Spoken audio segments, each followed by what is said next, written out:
Hello, everybody. Marty Graceberg here, host of the Teach and Profit Summit. And good afternoon, everybody. All of you, good afternoon if you're watching or listening. This is Marty Graceberg for the Teach and Profit Summit. Today is day 6, and this is your daily takeaways or big takeaways from the presenters or the speakers on today's sessions.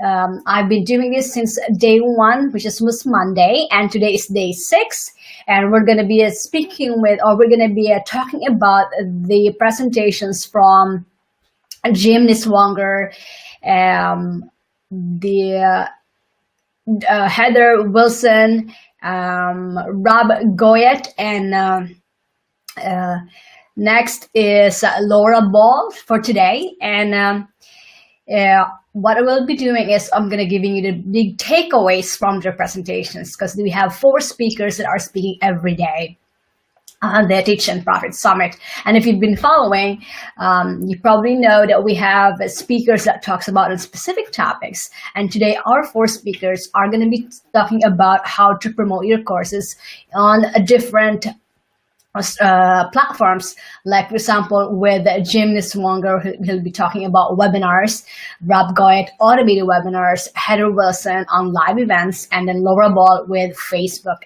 ads.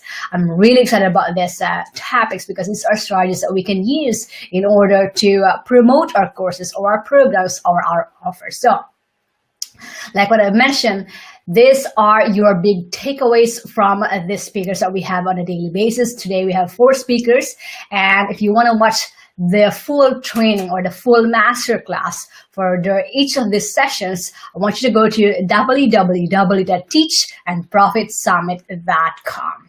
All right, again, this is Marty Graceberg for the Teach and Profit Summit. Today is day 6, and by the way, before we get started, I want you to post any comments that you have down below this video.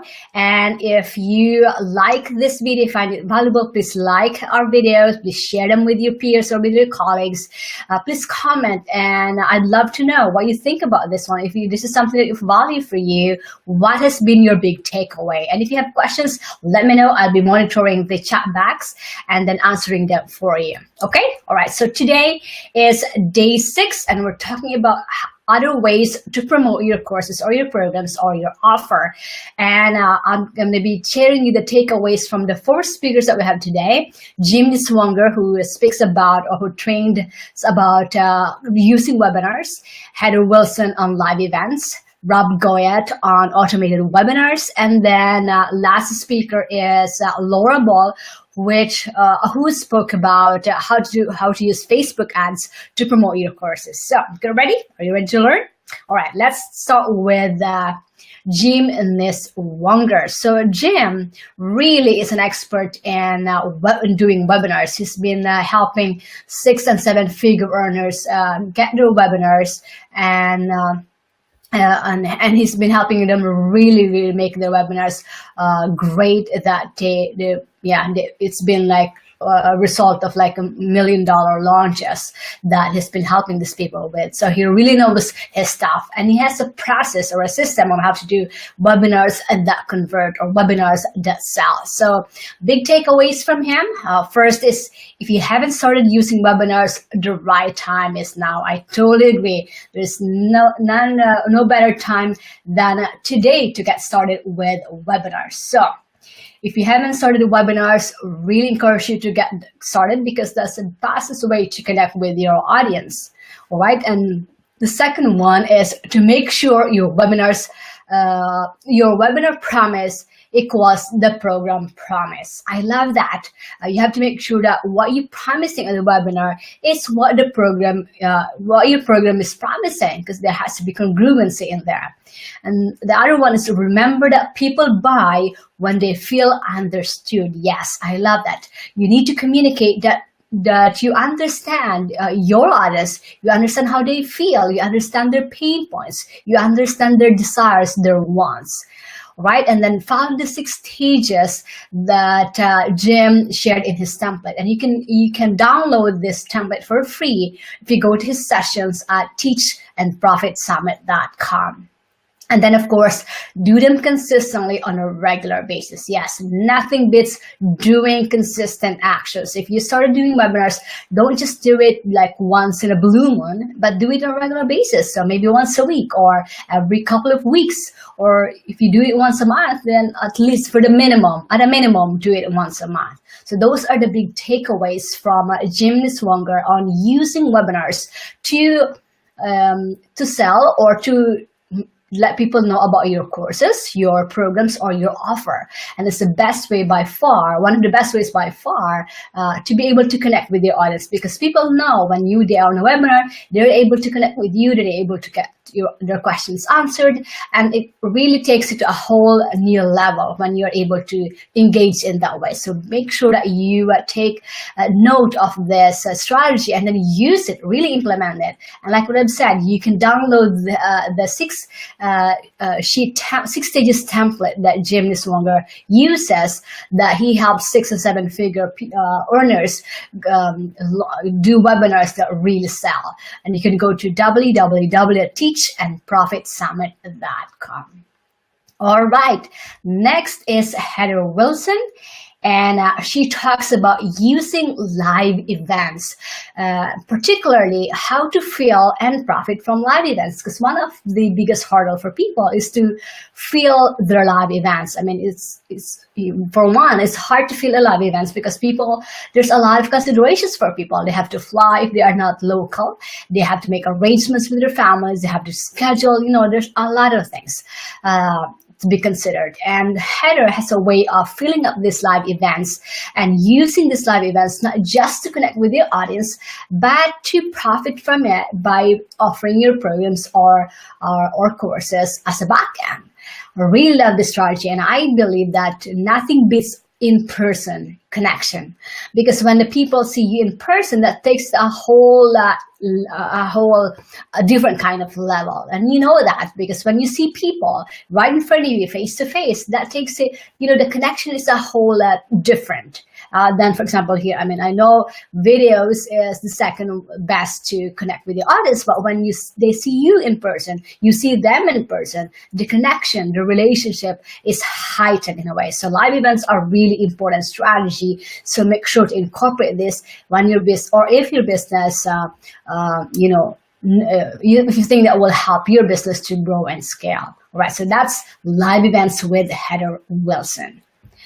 All right, so our key takeaways from her: if you haven't done live events, plan one. And it's like what she said, like what I mentioned earlier, it's by far one of the best strategy to establish your authority in the marketplace. Yes, there's really another way of that people look at you or see you when you are the one speaking on stage. I totally agree with that. I mean, you probably have felt that one too. If you've been in a conference or if you've been in a live event, the one who's speaking on stage, she or him easily has that authority or credibility because they are up there on stage speaking. You feel like they are experts and they are credible. They are authority in their niche. So live events are really a great way to establish that instant authority. Second one is to be professional and to use a request for proposal process. Heather really stress this one when you are trying to negotiate with the events venue, for example, to make sure to use a proposal process that to make it professional, to let the venue knows that whether you're serious about your business. Really important to remember that. And she has a process in doing this, and you can download her free gift at www.teachandprofitsummit.com. All right, next is to partner with sponsors and charities. I love this strategy because, for one, they'll help you pay for your event. Not only that, they'll help you fill your event. So it's really important to find sponsors and charities that you can support that can also support you in filling up your events, as well as selling tickets for you. And then the other tip is to charge for your events, because like what Heather said, people value what they pay for. And that's so important. If we invest on something, we put value on it. You know that one for yourself. If you invest money, if you invest your time and effort, you put value on it. And the other one is to, when you're just starting off, to start like a half-day event. I know there's a lot of other pieces to piece together, pieces of the puzzle to piece together when doing a live events. And Heather recommends that if you're just starting out, if this is your first time, do a half-day event, for example, or a 4-hour event. That way, you don't need to arrange for lodging. It's a lot easier for people who are local. A 4-hour event, for example, so it's quicker that way. It's easier to set up. So if you're just starting out, do a 4-hour event or a half-day event versus a multi-day event when you're just starting out. So those are the tips that we got from Heather on using live events, on how to fill your live events so you can profit from it by offering your programs or courses as a backend. All right, hope that was helpful to you. Next up, we have automated webinars. So Rob Goyette really is the expert on this. He has been helping 6- and 7-figure earners really use automated webinars to enroll clients on autopilot. That's the beauty of automated webinars, because once you have it there, you set it up, all you have to do is to drive traffic to it, and it will enroll clients to you 24 hours. You set it up one time, you benefit from it over and over again. And I really love this concept that Rob Goyette has mastered. Automated webinars, nothing is better than having an automated sales funnel there that gets new clients on a consistent basis on complete autopilot. So let's talk about the key takeaways from Rob Goyette. So the first one is to practice doing live webinars until you get a winning webinar that you can turn as automated webinar. Yes, this is so important. Don't think that, or don't even plan that you could just create an automated webinar without having done a live webinar, because what you get from live webinars, you get that interaction and you get that questions that you can help get your webinars better. And if you practice over and over again on live webinar, you get to tweak what converts. You get to tweak what your audience wants. And once you have the winning webinar, then you can turn that one into automated webinar. So do more practice webinars first, or live webinars, and then pick which one that converts well, and that you turn as an automated webinar. Second one is to follow a proven webinar formula when creating your webinar. Yes, and there are so many templates out there that you can use. Jimmy Swanger has that one too, so that you can use. There's a template that you can use that is proven to convert. So follow those. Don't reinvent the wheel. And then use attendance gift to encourage people to show up and stay till the end. Yes, one of the ways to help people stick to you until the end is to give them something, give them a bonus, and not for them to stay until the end. Because let's face it, if they don't stay at the end, they won't be able to get the whole picture or the whole value of what you are offering or what you are giving them until they listen to you or watch you until the end. So give them something as a bonus for them to stay until the end, for them to hear your training as well as to hear what your offer is. And then deliver your automated webinar either at 26 minutes or 56 minutes. I love this strategy. Rob Goyette has done hundreds of automated webinars, so he knows which one converts. So around 26 minutes and 56 minutes. If you do a 30-minute webinar, stop at 26 minutes, and then if you are doing a 60-minute webinar, stop at 56 minutes. So these are standard that are proven that you can model. And then make sure you tell them it is automated versus live. Yes. When you have automated webinars, make sure to let them know that this is an automated webinar, that if they have questions, that they can email you and they can expect an answer from you. Don't tell them that it's live when it is not, because that is not right. And don't lie to people. Tell them the truth. People will trust you by doing that, and they know it if it is live or not. So why not tell them? Tell them that it's automated, but they can still ask questions to you by emailing you, and then you will answer them back. All right. So those are the key takeaways from using automated webinars with Rob Goyette. All right. All right. Last but not the least, let's talk about Facebook ads. I know this is very hot right now, and it's still one of the fastest way to test your offer and to get leads and subscribers and offer your programs still at a low cost compared to other venues of paid advertising. So that's Facebook ads. And there's a way to do this one the right way without breaking your bank account. I know if you don't do it right, or if you're not careful, you can end up spending a lot of money. But if you follow these steps that Laura is teaching us when you're doing Facebook ads, you can avoid these mistakes.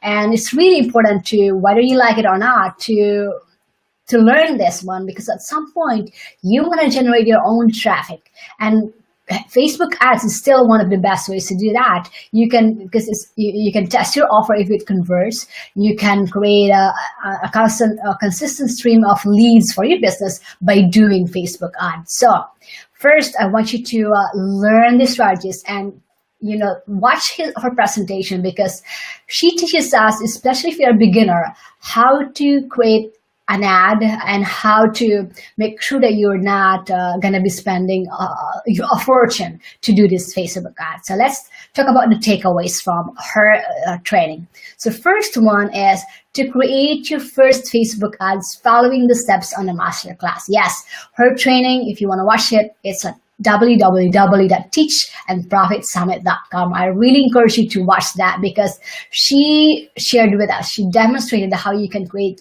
Facebook ads and what needs to be in there so that you can maximize your ROI, your return of investment, and without spending a whole lot in your advertising. And start with the low budget of $5 a day. Yes, that's a minimum that you can start with Facebook ads. You don't have to spend a fortune on a daily basis. Just start with $5 and see how it converts, and make tweaks every now and then, and one at a time. And then make sure that you map out the whole process. Yes, this is so important. You have to have the funnel set up. So Facebook ads, once they click that one, make sure that they go somewhere else, like an opt-in page. And then when they click the opt-in page, they enter their name and email address. They should go on somewhere else. So for example, if you don't have an upsell, you have to have a nurturing sequence or email sequence to convert them. That's so important. So you are not just going to put an ads there and not knowing where they go. You have to have this sales funnel set up. So Facebook ads to an opt-in page, to an upsell, and then nurturing sequence. So that's normally how it should be. So Facebook ads, opt-in page, upsell, and nurturing sequence. And these are all have to be congruent with each other. So your Facebook ads, your opt-in page, and your offer have to be congruent. Otherwise, there's a mismatch, and that it's not going to convert well, because imagine if you click an ad about social media marketing, and then when you go into the opt-in page, it's all about health tips.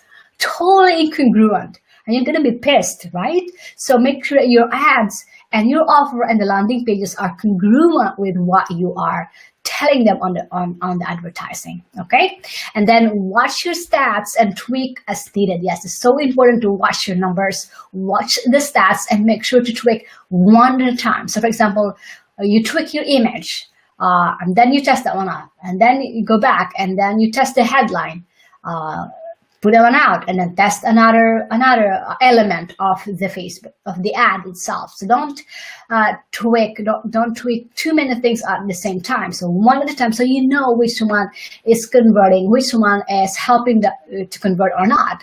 And you have no way to do that if you are doing a lot of changes within one ad. So one at a time. So one image at a time, headline at a time, or text at a time, things like that. All right. And the last one is to know the basics before outsourcing or hiring an FB ads manager. Yes, I know. Yeah, we are so tempted to just outsource this or delegate this, and I'm all about delegating and outsourcing this, but it's important to know the basics of this one. Learn how an ad looks like, or how it operates, how it does it function. That way you know what to look for, you know what to outsource also. And then when you're confident about it, and then you have the budget for it, you can outsource it to an expert. Yes, I'm all about that one. But I think it's important to learn the basics of it so you know what to outsource. All right, so that is Facebook ads with Laura Ball. I hope you will be able to implement these strategies and try Facebook ads if you haven't done it. It's intimidating in the beginning because you feel like you're scared that you're going to be spending a lot of money because you don't know what you're doing. But it starts with that way. It starts with learning, and don't be afraid to test it out, because that's a good thing with Facebook ads. You can just pause it or turn it off anytime you want to. You can turn it on when you want to, turn it off when you don't want it, So it's not like, they're going to be charging you 1,000 at a time, because you can control this. You can say, okay, stop, then start again, So you have complete control on this one, okay? So those are the big takeaways from doing Facebook ads from Laura Ball as our speakers for the Facebook ads marketing. All right, so we've talked about 4 marketing strategies for you to use for your offer, for offering or promoting your courses. So that will be for live webinars. We have live events. We have automated webinars, and then Facebook ads. So hope that was helpful to you. Hope you got some takeaways from our today's speakers. If you want to watch their sessions, they're all free at www.teachandprofitsummit.com. So if you watch those sessions today and for the next 48 hours, you can access them for free. Again, go to www.teachandprofitsummit.com. All right, so I hope that was helpful to you. If you have questions, post them down below this video. I'll be able to address them for you. And please like, comment, or share this video if you know this is helpful to you and to your peers or colleagues. And then tomorrow I'll be back for day 7. We are going to talk about, or continue to talk about, more promotional strategies for you to be able to market your courses or programs or your offering. So that will be tomorrow. We're going to be doing tomorrow, same time at 3 o'clock Eastern. I know it's a Sunday, but I figured out we'll do it at this time because a lot of people said this works for them. So, and if not, if you cannot make it live, I will have the replay on our Facebook group. So just ask to join Teach and Profit Summit. Okay, so I'll see you tomorrow at 3 o'clock Eastern. Thank you so much for watching and listening. And again, if you have questions, post them down in this video. I will be able to answer them. Again, this is Marie-Grace Berg from the Teach and Profit Summit.